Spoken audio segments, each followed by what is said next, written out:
काय घडलं याच्याबद्दल मला बोलायचं नाही.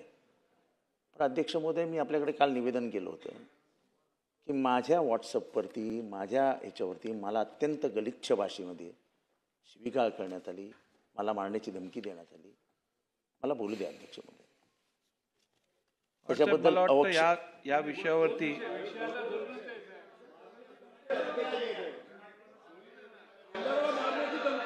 तर अध्यक्ष महोदय, मला वाटतं या विषयाचं गांभीर्य या सभागृहातील सर्व सदस्यांनी घेणं आवश्यक आहे.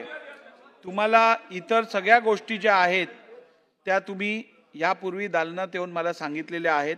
त्या सगळ्या गोष्टींचा विचार करून ऐकून घ्या, सुरक्षा रक्षकांकडनं नाही, हे काय योग्य नाही.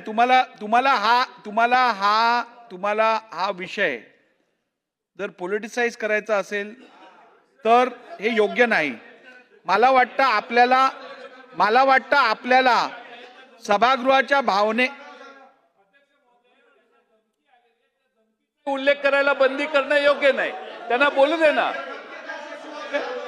अध्यक्ष महोदय, धमकीचा उल्लेख करण्याला कोणाची मना नाही. विषय काय चाललेला आहे आज, जो विषय अध्यक्षांनी एखादा प्रस्ताव मांडल्यानंतर कधीतरी राजकारणाच्या पलीकडे जाणार आहोत आपण की नाही जाणार आहोत, तर त्याचं वेगळं मांडता येईल ना. पण एक विषय जर अध्यक्षांनी मांडला, एक निर्देश अध्यक्षांनी दिला आहे, नाही असं नाही होत. जयंतराव, कुठेतरी हे बघा जयंतराव, एका गोष्टीत आपण एक लक्षात ठेवा, फार सिनियर आहात आपण हे लक्षात घेतलं, ही प्रतिष्ठा काही कोणा व्यक्तीची नाही, इथे बसलेल्या प्रत्येकाची प्रतिष्ठा या ठिकाणी खराब झाली आहे. आज ह्या ज्या शिव्या बाहेर पडतायत त्या काही एकट्या पडळकरला किंवा यांच्या माणसाला नाही पडत आहेत. आपल्या सगळ्यांच्या नावाने या ठिकाणी बोललं जातं की हे सगळे आमदार माजले म्हणून. जरा काही गांभीर्याने घ्या. ही प्रत्येक गोष्ट अशी पॉलिटिसाइज करून आपण महाराष्ट्रातल्या जनतेला काय सांगणार आहोत जयंतराव, हे बरोबर नाहीये. अशा प्रकारे समर्थन करणं योग्य नाहीये. मला वाटतं जी घटना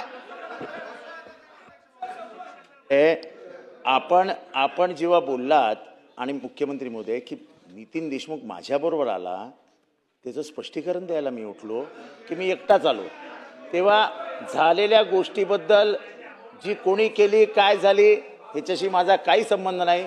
पण जे झालं ते चुकीचं झालं आणि त्याच्याबद्दल मला वाईट वाटतंय. ठीक आहे, मी फक्त रेकॉर्डवरती एवढं आणू इच्छितो, या संदर्भात दोन्ही सन्मान्य सदस्यांनी सभागृहात दिलगिरी व्यक्त केलेली आहे. आपल्याबरोबर जे अभ्यंगत इकडे येतात त्यांची संपूर्ण जबाबदारी आपली आहे, मी यापूर्वी सांगितलेलं आहे. आणि बसून घ्या. आणि या संदर्भात कोण कोणाबरोबर आलं हे काय मी ठरवलेलं नाहीये. सुरक्षा रक्षकांकडनं जे इकडे जबाबदार लोक असतात त्यांच्याकडनं मी एक पूर्ण दिवस घेऊन, मी कालच या विषयावर बोलू शकलो असतो, त्यांनी चौकशी केली. जो व्यक्ती ताब्यात घेतलेला